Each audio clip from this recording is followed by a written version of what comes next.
La última ponencia de hoy y de nuestras jornadas corresponde a doña María Fidalgo Casares, que nos hablará de Menacho, la iconografía del héroe.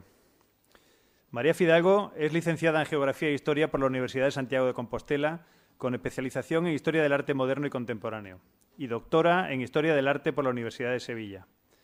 Aunque originaria de Ferrol, lleva 30 años en Sevilla desde que obtuviera el número 1 en las oposiciones que cursó simultáneamente al cuerpo de profesores de bachillerato de la Junta de Andalucía y de la Junta de Extremadura, optando por la primera. De haber elegido la segunda, la tendríamos ya naturalizada extremeña con nosotros. Es diplomada en Genealogía Heráldica y Nobiliaria por la Academia de Estudios Históricos Ortiz de Zúñiga y en Comisariado de Exposiciones. Socio de honor del Círculo Europeo de las Artes y miembro correspondiente por la provincia de Sevilla de la Academia Andaluza de la Historia. De 2007 a la actualidad comparte la docencia con su labor como conferenciante y asidua de programas documentales de televisión y radio. Sus publicaciones de carácter histórico en revistas especializadas superan las 2 centenas, destacando sus trabajos en la revista Cátedra, la revista Galega de Historia, revista Academia Galega, Sociedad Antropológica, Folclore, revista de Fundación Joaquín Díaz o Academia de la Diplomacia o Historias de Guerra. Desde 2017 dispone de un espacio de crítica de libros históricos en la revista literaria Zenda, de Arturo Pérez Reverte. Sobresalen sus trabajos dedicados a la División Azul, la Guerra Cristera o el carlismo.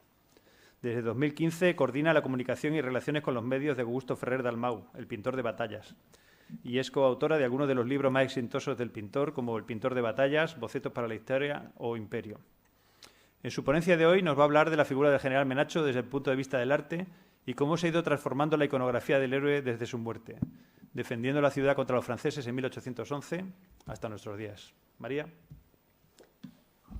Muchas gracias. En primer lugar, muchas gracias a la organización por hacer posible estas fantásticas jornadas y por haberme elegido para cerrar esta maravillosa actividad que, desde luego, la mía no sé si es la más interesante, pero desde luego estéticamente va a ser la más lucida y creo que os lo voy a demostrar. La verdad que son unos tiempos muy difíciles para España, por muchos motivos. Son malos tiempos para la lírica, como decía el poeta de los 80, Germán Copini, pero son unos extraordinarios tiempos para la historia.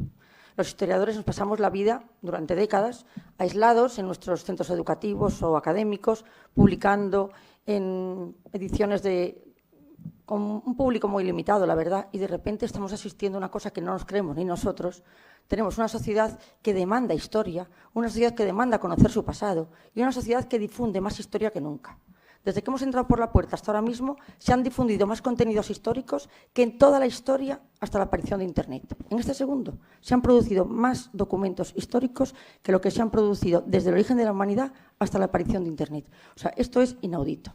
Y hemos tenido la suerte de vivirlo y hemos tenido la suerte de poder contarlo. Y en esta tesitura tan extraordinaria, el poder de las imágenes es fundamental. Y de ahí la carga iconográfica y la importancia que adquiere la carga iconográfica. Y mi ponencia está relacionada con la iconografía del gran héroe de Badajoz, que es Menacho. No es el personaje más relevante históricamente, que ese es Godoy, pero los valores personales de Menacho son los que le hacen ser símbolo y ser icono de una comunidad. En cuanto a qué es una... Oh, perdón. ¿Dónde está el...? A ver. ¿Me das el pasador, por favor?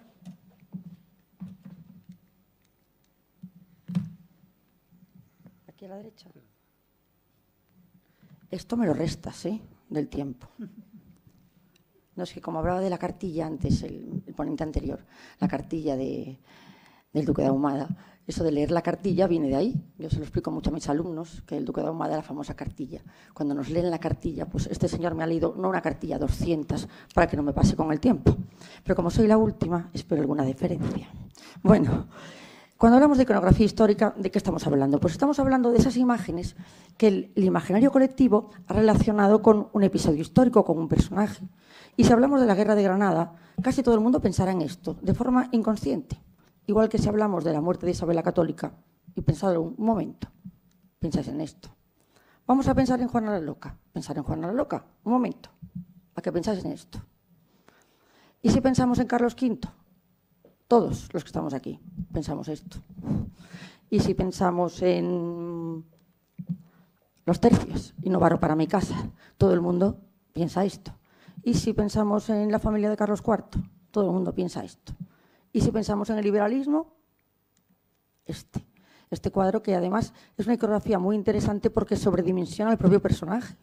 Posiblemente Torrijos nadie se acordaría de él si no existiera esta maravillosa iconografía. Pero también la escultura es una gran iconografía histórica. Si todo el mundo piensa en el Cid, puede pensar en esto. Y si pensamos en Pizarro, esta.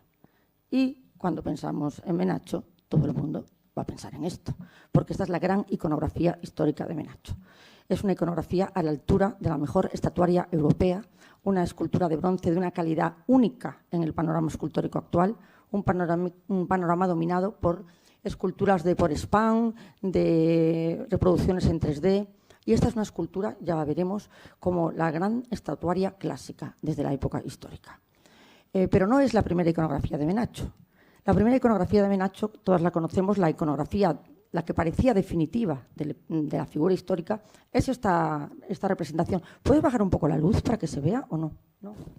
Bueno, qué pena. Bueno, pues es la gran iconografía de Manuel Roca, que tiene la gran particularidad que se hace un mes después de la muerte de Menacho, con lo cual la fidelidad fisionómica es absoluta. La familia así lo testimonia, quedaron impresionados por una imagen que parecía vivo.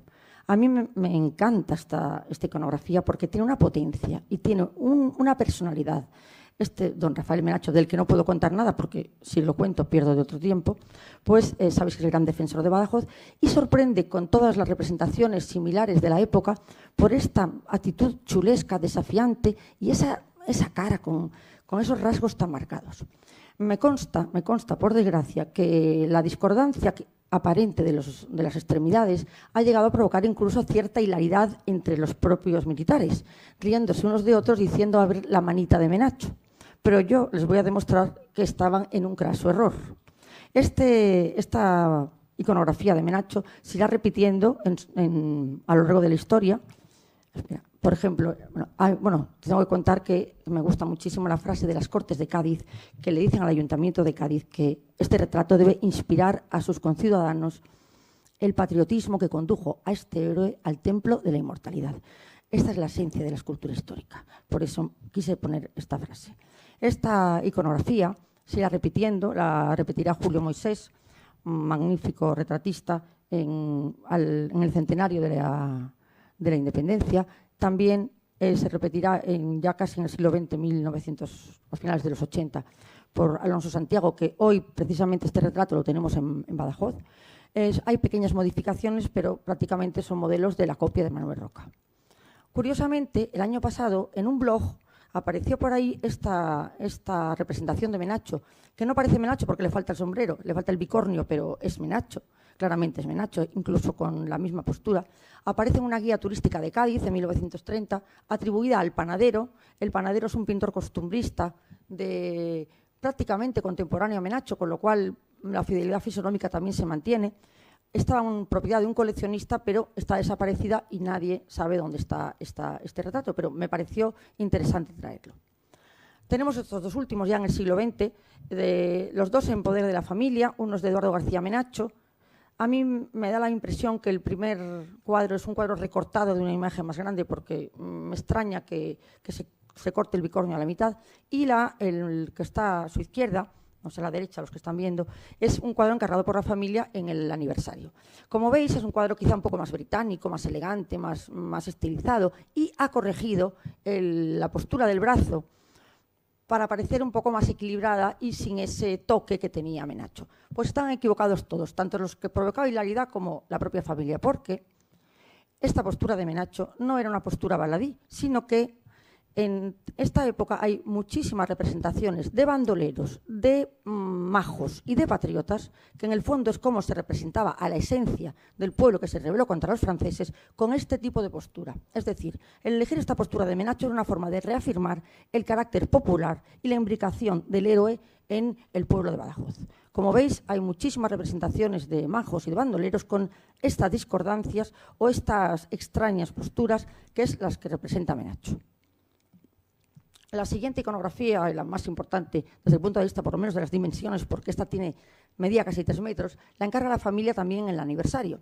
Es la muerte del héroe en las murallas de Badajoz, Es un cuadro maravilloso, de una carga romántica increíble, prácticamente crepuscular, donde, asistido por su asistente Giral, está en los últimos segundos de la muerte de Menacho.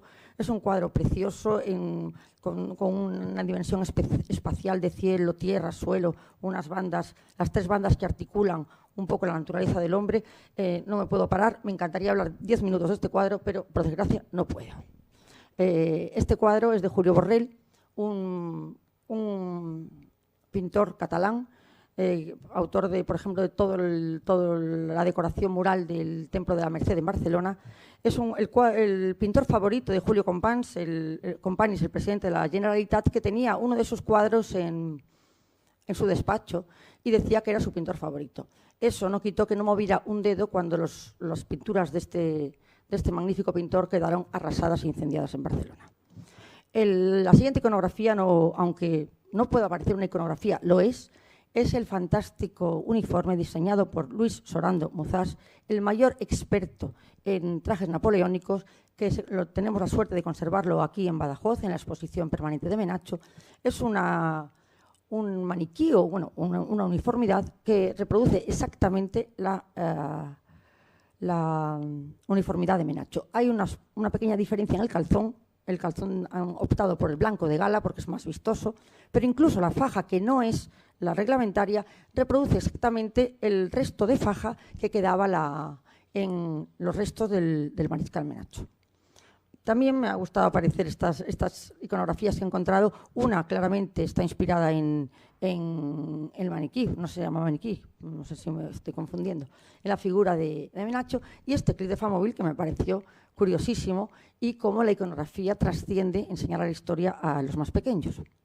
O estos dibujos que también he encontrado en la red, que responden exactamente a la iconografía, tanto a la de Manuel Roca como a la propia de aquí, del museo. Tenemos montones de cartelería que van reproduciendo las iconografías en montones de... Pero vamos aquí, que es lo que nos interesa, cómo una escultura que todavía no ha sido inaugurada, que apenas tiene meses, se convierte ya en iconografía, o sea, es casi a tiempo real.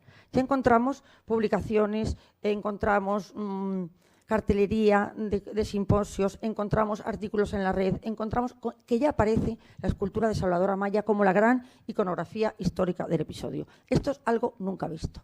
Es algo que inauguró Augusto Ferrer Dalmau, el pintor de batallas, un fenómeno único, como una iconografía recién hecha se convierte en una iconografía, y Salvador Amaya recoge el testigo desde el campo de vista de la escultura. Aquí tenemos, las encontré por la red, o esta claramente es la escultura de Menacho. O esta que me hizo muchísima gracia, tercerbellota.com, que esto es un congreso, creo que de juegos de azar, y que han elegido al mariscal Menacho porque se celebra en Badajoz. Entonces, aquí ya se ve claramente la identificación de la escultura de Menacho con la identidad de la ciudad. Pero no es la primera escultura de Menacho. Perdón. A Menacho se le habían dedicado en 1892, se decía hacer un obelisco a Menacho. No es una escultura propia de Menacho, pero es una escultura a la memoria de Menacho.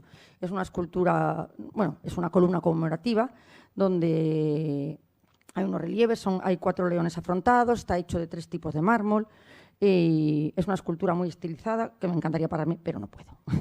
Aquí tenemos otra visión del obelisco, es de una belleza significativa, sobre todo por la gran estilización, por esos leones que le dan esa prestancia, esa solera, esos leones, símbolos siempre de la monarquía hispánica, o el mausoleo de Menacho. El mausoleo de Menacho que tenemos en la catedral es un mausoleo también, sobre todo muy singular, porque esta combinación de mármol y bronce dorado no es habitual. De hecho, solo lo he encontrado en el mausoleo de Fernando VI en Las Bárbaras, mausoleo de Fernando VI, de la mujer de Fernando VI, en Madrid, que es el único que tiene esa combinación de mármol blanco con bronce dorado.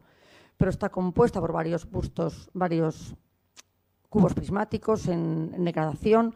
Es una escultura, un monumento conmemorativo muy interesante, del que tampoco me puedo parar, donde el catafalco se solapa a esta cruz de bronce. Y no podía dejar de poner la incursión de la escultura de Menacho en el Kitsch. Esta escultura, que está en el cuartel de Bótoa, se inspira en el busto de Menacho. Su calidad es, podemos decir, dudosa, porque me han dicho que no sea demasiado incorrecta hablando. Tiene unas características un poco singulares, pero bueno, la gracia que tiene es eso, la incursión de la escultura de Menacho en otro tipo de representación. Juraría que es en 3D, no lo sé, no he podido hablar con el autor, ni sé quién es, y de verdad que he intentado saberlo. También han hecho esculturas conmemorativas pequeñitas, que las tenéis al lado, y bueno, no digo nada, mejor. Después de ver todo esto, pues hemos visto que no había la gran escultura de Menacho, no existía una escultura que reconociera la imagen en la ciudad. Y entonces la Asociación Cívica de Badajoz decide encargarle a Salvador Amaya la escultura definitiva, la gran escultura que dignificara al personaje. Y Salvador Amaya decide contar con Augusto Ferrer Dalmau, el pintor de batallas, para la realización del boceto. Entre los dos consensúan la escena. La intención de Salvador era saber el gran tirón que tenía Augusto Ferrer Dalmau y sabía que su presencia podía apoyar y podía contribuir a difundir como ha sido la gran escultura de Menacho. Entre los dos son grandes amantes del periodo napoleónico en particular. De hecho, sabemos que Augusto Ferrer Dalmau es el autor de grandes lienzos dedicados a la Guerra de Independencia. Incluso esta batalla de San Marcial fue elegida por nuestro compañero Jacinto Marabel para su portada de Indomables, o esta maravillosa carga de la de Goya, esta carga extremeña que ha sido todo un revulsivo en el mundo de la pintura militar y que se considera la mayor y la mejor carga de caballería jamás pintada, que tuvo lugar, como sabéis todos, en Miajadas. Augusto Ferrer Dalmau y Salvador Amaya consensúan la imagen. Ambos piensan que tiene que ser una imagen muy dinámica, una imagen donde Menacho está, pocos minutos antes de morir, está en la muralla y está arengando a sus hombres a que le acompañen. En la mano derecha lleva la espada y el sable, y en la mano izquierda lleva arenga a las tropas. La fisonomía de Menacho está basada en el retrato de Manuel Roca. Es una actitud, según Ferrer Dalmau, torera. Y bueno, y a mí la verdad que me gusta, aunque creo que no me ciega la pasión en decir que Salvador Amaya mejora ostensiblemente el boceto original y le dota de una aura mística que no tenía el boceto. Salvador Amaya no es la primera colaboración es la primera colaboración, de ahí también el valor añadido de la escultura, pero ya tiene otras colaboraciones, como el tándem me refiero, como la escultura de Gálvez o el también extremeño Saturnino Martín Cerezo, en esta escultura que simboliza la gesta heroica del asedio de Valer. Las iconografías de Ferrer Dalmau son un capítulo, los bocetos de Ferrer Dalmau son una de las iconografías más importantes de su producción. De hecho, su libro, el Bocetos para la Historia, es el libro de arte académico el libro de arte no académico más vendido del siglo XXI. Este libro recoge todos los bocetos de Ferrer Dalmau. Aquí tenemos 3 tipologías de boceto. La primera sería la tipología esquemática, donde recoge un poco el esquema de la composición posterior. El segundo que vemos aquí es cuando esta iconografía esquemática la dota de cierto color y de ciertos matices entre grises y negros que le da un carácter volumétrico, y por último terminada en color. Pero tiene otro tipo de tipología que se basa en estas, que es esta, que también la pongo porque es la de Goya extremeña, donde termina el boceto, parece carboncillo, pero no es carboncillo, es óleo. Y aquí lo tenemos, que es el caso del boceto de Menacho.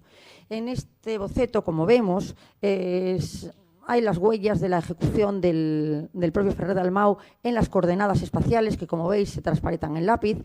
Incluso el título del boceto también aparece de puño y letra, y la firma. Es un boceto donde realmente llama la atención cómo esta sinfonía de matices entre grises y negros consiguen esta calidad escultórica en lo que él llama humildemente bocetos, pero que son auténticas obras independientes. Como yo digo, la escultura de Salvador mejora ostensiblemente el boceto, en el sentido que la hace mucho más estilizada, pero no porque sea más delgado, sino porque esta postura torera inicial yo creo que transmuta a la hora de hacer la escultura, porque el escultor sufrió un infarto cuando estaba haciendo esta escultura. Y quizá esa catarsis de la recuperación, además, él ha confirmado en sus memorias, en sus testimonios, que el acabar la escultura de Menacho fue algo fundamental para su propia supervivencia, cómo se agarró a que tenía que terminar la escultura para mejorar. Y quizá ese contacto con la muerte hizo que esta escultura de Menacho fuera un poco la prefiguración del héroe. Es decir, en vez de ser este héroe indómito que se enfrenta a las tropas, prácticamente está presintiendo el sacrificio que va a hacer. O sea, deja de ser casi un personaje para convertirse en una alegoría. Salvador Amaya es un escultor histórico también muy inusual dentro del mundo de la escultura, una escultura que prácticamente desde principios del siglo XX había desaparecido, la escultura histórica en el sentido de conmemorar, narrar, homenajear a los capítulos históricos, y prácticamente hoy estaba limitada a las rotondas con un concepto muy distinto de lo que es la narración y el homenaje, o la escultura cofrade, que es un ambiente aparte, o también estas pequeñas esculturas domésticas que están saliendo en muchas ciudades de oficios, el aguador, la castañera, bueno, de raigambre menor, a pie de calle, o sea que habían perdido un poco el gran empaque de la escultura histórica, de la escultura clásica. Por eso Salvador Amaya va a hacer una escultura en la línea de la mejor estatuaria europea. Una escultura de bronce, una escultura, elige el bronce además porque es un material mucho más sólido y duradero que el mármol. El mármol normalmente cualquier balonazo, pues te puedes quedar sin nariz, sin brazos, sin cuello. Y es una escultura además que garantiza de por vida. Eso sí, él avisa a las autoridades que todo requiere un mantenimiento, sobre todo cuando están las cosas a la intemperie. Pero opta por el bronce de una calidad inusitada. Y no podía dejar de citar al padre de Salvador Amaya, el gran Marino Amaya, un gran escultor del siglo XX, condenado al ostracismo como casi todos los escultores académicos del siglo XX, con esta dictadura teleológica de las vanguardias que ha venido arrasando y ha venido acabando con extraordinarios escultores y pintores que han pasado el olvido. Y hablo, por ejemplo, de Adelardo Covarsí, el espectacular pintor que prácticamente fuera de Badajoz muy poca gente lo reconoce. Y es un pintor de primera fila, pero está condenado al ostracismo pues, como Marino Amaya. Aunque no os parezca increíble, Salvador no se considera un discípulo de su padre. No se considera discípulo de su padre porque no pensaba ser escultor. Él siempre quiso ser militar y orientar su vida a la milicia. Lo que sí es cierto es que, evidentemente, nacer en un taller como este, con el contacto con estos materiales, con la gente que pasaba por allí, pues eso le da una sensibilidad especial. Y, de hecho, cuando ya de joven empieza a ayudar a su padre, llega un momento que se da cuenta que puede aunar las dos vocaciones. Por una parte, la milicia con la escultura, haciéndose escultor militar. Y él decide hacerse escultor militar. Aquí tenemos al padre de Salvador Amaya y vemos a un jovencísimo, lo ves esa monería de niño chiquitito que está abajo, ese es Salvador Amaya. Y a la derecha vemos a su padre, que fue un gran retratista del rey emérito. Salvador Amaya, como digo, opta por ser escultor militar, pero claro, no hay tanta clientela. Entonces tiene que diversificarse y se dedica tanto a la escultura religiosa como a la escultura, como a la retratística. Aquí tenemos, que no me puedo resistir a poner, este espectacular Santiago de Salvador Amaya, patrón de la caballería y patrón de España.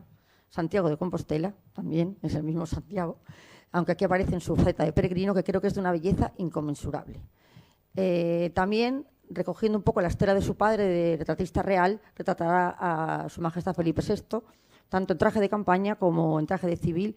Sorprende, desde luego, la fidelidad fisonómica, si os fijáis sobre todo en el de barro, y además las medidas las pudo tomar directamente del natural, es decir, tomó las medidas al rey, cosa que tampoco es demasiado habitual. Pero esta cercanía de su padre con la familia real pues le permitió también un acceso que no tienen otro tipo de escultores. Pero, como gran escultor histórico, tiene sus grandes piezas escultóricas. El Parque Histórico de Navalcarnero es su primera gran obra histórica y tiene esta majestuosa Isabel de Castilla, que yo creo que prácticamente es imbatible. Como vemos, también enseguida se convierte en iconografía y ya tenemos cómo esta escultura aparece como ilustración de simposios, libros, esculturas, publicaciones de la red, porque es de una majestuosidad que refleja el gran espíritu de la reina más poderosa de la historia, porque no ha habido mujer a día de hoy que haya tenido un poder como ella en la historia. Pero el gran salto de Salvador Amaya se produce cuando hace la escultura de Blas de Lezo. Precisamente esta escultura la que ve la Asociación Cívica de Badajoz y la que le estimulará a encargarle a Menacho a Salvador Amaya. La escultura de Blas de Lezo está en la Plaza de Colón de Madrid, inaugurada también por Su Majestad Felipe VI, ha trascendido de ser una escultura, una gran escultura, para convertirse en todo un símbolo. De hecho, no solo es la gran iconografía de Blas de Lezo, sino que ha trascendido a ser ya un icono de la españolidad, de la nación española, de los grandes héroes que han jalonado la historia, nuestro imperio y nuestra realidad. Aquí tenemos la estatua de Bernardo de Gálvez, un héroe también en la línea de Blas de Lezo, o la de Martín Cerezo, o la de la estatua de los guardias jóvenes de Valdemoro. Aquí la tenemos, son una de sus últimas creaciones. Ahora mismo tiene 2 en cartera que me encantaría contar, pero no me dejan, porque sabéis que en estas cosas de las esculturas pues gravitan cosas externas que a veces, pues si hablas más de la cuenta, pues puedes fastidiar o puedes desviar la atención de lo que es la escultura. Ya entramos con la maravillosa escultura de Salvador Amaya. Perdón por mis perífrasis y mis adjetivos, pero no me puedo quedar callada. Es una escultura. Vaya suerte tenéis en Badajoz de tener esto. La escultura de Menacho, como digo, es una escultura de bronce en línea de la mejor escultura de la estatuaria histórica. No se hace, por supuesto, ni por ordenador ni con un plano previo, sino que él tiene que trazar las coordenadas, una gran dificultad dado el gran tamaño de la escultura y, sobre todo, que es una escultura que está hecha para verse desde abajo y tiene que tener las proporciones adecuadas, con lo cual requiere un gran estudio. Primero se hace en barro, en arcilla, miles de kilos de arcilla para modelar la figura. Una vez que está modelada en arcilla, se recubre de yeso y se hace el molde de silicona. Tardó 3 meses en tallar esta escultura y luego pasa al taller de la fundición, donde estuvo 2 meses fundiéndose todas las piezas, que luego serán posteriormente ensambladas, están posteriormente pulidas, patinadas y con un chorro de arena para que la oxidación del bronce pues, sea prácticamente homogénea. El tema de la ubicación también fue complicado. Viajó in situ varias veces a Badajoz. Fue un tema que estuvo en liza en diferentes ámbitos de la ciudad. Aquí participé yo algo porque la verdad yo pude consultar con varios expertos europeos en escultura histórica, les mandé varias ubicaciones que me mandaron y todos me confirmaron que esta era la ubicación idónea. Además, Salvador Amaya tenía algo que era incontestable, que quería un tapiz vegetal detrás. ¿Por qué? Porque en el momento que tienes una casa moderna, pues descontextualiza la imagen. En cambio, un tapiz vegetal hace que la escultura esté amparada por un marco, vamos a decir, intemporal, que sitúa al espectador, a la figura en su propio entorno. También, desde luego, la perspectiva es única. Pensad que es una escultura que está hecha para verse de 360 grados, con lo cual permitía un giro alrededor de ella y, como veremos, una escultura que es bastante poliédrica, es decir, en cuanto la veamos, cada imagen es completamente diferente, cosa que mucha gente no se ha fijado. Ayer precisamente repasaba la ponencia con mi querida amiga compañera, la escritora Rafaela Cano, que está aquí, y me decía, yo esto no lo he visto de Menacho, pero esto no lo he visto. Digo, pues aquí lo tienes. Es que realmente dar la vuelta y fijarte te da una dimensión que normalmente no tienes, con lo cual todavía enriquece más el valor de la escultura. Además, me han dicho que esta calle se va a convertir en una plataforma única, con lo cual, si esto es así, pues ganaría muchísimo más la escultura. Bueno, en un futuro, me está diciendo por aquí. En cuanto al pedestal, el pedestal también optó también por un pedestal clásico, un pedestal además que de granito de la Serena, un pedestal tenía que ser grande para dignificar a Menacho, pero no demasiado para que no se perdieran los rasgos fisonómicos del personaje, con lo cual creo que acertó totalmente. No puedo hablar de la inscripción porque ya me están dando un toque, pero bueno, os animo a que la leáis porque es única. El proceso de ubicación de la escultura fue muy complicado, pensar que hablamos de miles de kilos, tanto de bronce como de granito. Lo tengo que pasar con toda mi pena.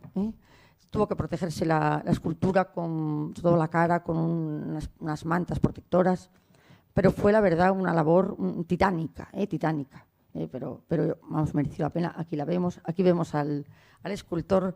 Yo creo que no puede ocultar su satisfacción en la cara de ver su escultura ya erigida. Bueno, aquí la tenemos, creo que no se pudo acertar más, ni la elección, ni del pedestal, ni de la escultura, ni del escultor, ni de la fisonomía, ni de la ubicación. O sea que prácticamente pocas veces se hace algo tan redondo, ¿eh? Como vemos, es una escultura para ver por delante y por detrás. Aquí vemos las dos imágenes de Menacho, el frontal y la trasera. Por supuesto, también se basa y estuvo en pleno contacto con Luis Orlando Muzás, que le estuvo asesorando sobre toda la uniformidad. Como vemos, tiene el bicornio clásico con las borlas, la casaca tipo petit, ¿se llama? Petit, perdón, el calzón, la faja, las botas exactamente iguales a las que llevaba Menacho, y la escultura, perdón, la espada es un sable exento que se encarga una armería de Toledo que a martillo, como las medievales, ¿eh? Es la que tenemos aquí, ¿eh? Voy a dar una vuelta para que veáis cómo los diferentes puntos de vista hacen que la escultura sea distinta. Me gustaría mucho pararme un poco en las piedras en las que se apoya en la muralla. Un lienzo de la muralla que está inspirado directamente en la muralla original. Para eso, Salvador quiso contar con el gran modelista Máximo Agudo, que es uno de los modelistas más importantes de Europa. Ahora mismo es el autor del diorama de Trafalgar más grande jamás hecho, que está en un museo alemán y que, bueno, aquí en Badajoz lo conocéis todos. Y hay una frase que nos decimos tanto Curro como Ferrer Dalmau, como Pérez Reverte, siempre nos gusta decir esto: todos estamos en el mismo barco y todos remamos en la misma dirección, porque todos estamos luchando por lo mismo, todos nos encanta lo mismo y somos unos apasionados de lo mismo. Esta base de Menacho pues la hizo Máximo Agudo, como vemos, inspirado directamente en las mismas piedras que Menacho, en las que Menacho murió. Aquí vemos otra vez la uniformidad, y, como vemos, la gran organicidad espacial de la escultura. Es una representación completamente extrínseca. Está abriendo sus brazos, está sacando su espada, e incluso el vuelo de la levita, la forma del bicornio. Todo esto hace que la escultura sea completamente orgánica y cómo se adueña del espacio. Incluso el rostro, aquí se ve muy bien este carácter incluso mesiánico, místico de este Menacho, que se transfigura en el héroe que va a morir, se transfigura en una representación del sacrificio, del patriotismo. Yo creo que esta imagen se ve muy bien, por no hablar de la magnífica calidad del pañuelo, de las patillas, de las cejas, fijaos en la botonadura, las botas, que son, como digo, copia exacta de la bota original de Menacho, de las grecas, de las venas de la mano, bueno, las calidades lumínicas de los pliegues de la casaca, como veis que la luz incide de forma diferente, pero incluso la propia atmósfera influye en la escultura. Esto es a primera hora de la mañana, al mediodía, a primera hora de la tarde, atardeciendo, ya casi de noche, bueno, nocturna, incluso esta, que esta ha sido la felicitación de Navidad de mucha gente que me la ha mandado a mí a felicitarme la Navidad y ha corrido muchísimo por la red. Por último, de verdad que un minuto, hablar ya, sintetizando el gran valor de la escultura de Menacho. Un valor sociológico. La sociedad necesita símbolos, reconoce en las imágenes de sus símbolos lo que es su propia identidad. Y Menacho ha sido un símbolo de muchas cosas. O sea, Menacho ha aglutinado el sentimiento de identidad de Badajoz, aquí lo vemos. Menacho, su gran valor histórico. O sea, porque no solo la reivindicación de la figura de Menacho, es que al reivindicar, y con esta figura de Menacho se reivindica el pasado histórico de Badajoz, inconmensurable, desde la época de los taifas, o anterior a la época de los taifas. Como este gran patrimonio histórico de Badajoz, que es el gran desconocido en España, con esta alcazaba que tenéis, esto es único en el mundo. Esta plaza alta, que ayer tuve la suerte de que me invitaran a tomar algo en la plaza alta, y yo veía, digo, esta plaza es que no hay ninguna en España como esta. Y esta estatua de Menacho contribuye a reforzar y a redondear este patrimonio que tenemos. Pero también un hito urbano. Los geógrafos de la percepción hablan mucho de lo que son los hitos en la configuración de la ciudad, o cultural, patrimonial, el gran turismo militar, que es un valor en alza. Tenemos que tomar ejemplo de los portugueses, que lo están haciendo muy bien, o el valor castrense. No se podría entender Badajoz sin la presencia de su ejército, de los cuarteles, o el valor mediático. Antes de inaugurarse la escultura, había más publicaciones de la escultura de Menacho que de ningún solo monumento en toda la historia de la red. O sea, y no se había ni siquiera montado por el tirón de Pedro Dalmau, el tirón de Salvador Amaya y, sobre todo, la capacidad de las redes y de esta sociedad, como he dicho, que está demandando más que nunca los contenidos históricos. Y una sociedad que, por primera vez, parece perder los complejos del pasado que tenemos. Y, por último, el valor artístico. O sea, ya es lo último, que es mi competencia. Es una escultura única, una escultura que recoge la esencia de la escultura clásica y que es lo que le da ese valor para la eternidad, porque es una escultura para la eternidad. Y tengo que acabar con que España es una nación que puede presumir y estar orgullosa de su historia y de su ejército. El arte histórico-militar es un arte didáctico, pero también reivindicativo, porque la historia y la identidad de un país cristalizan en las imágenes de sus batallas y de sus héroes. Muchas gracias.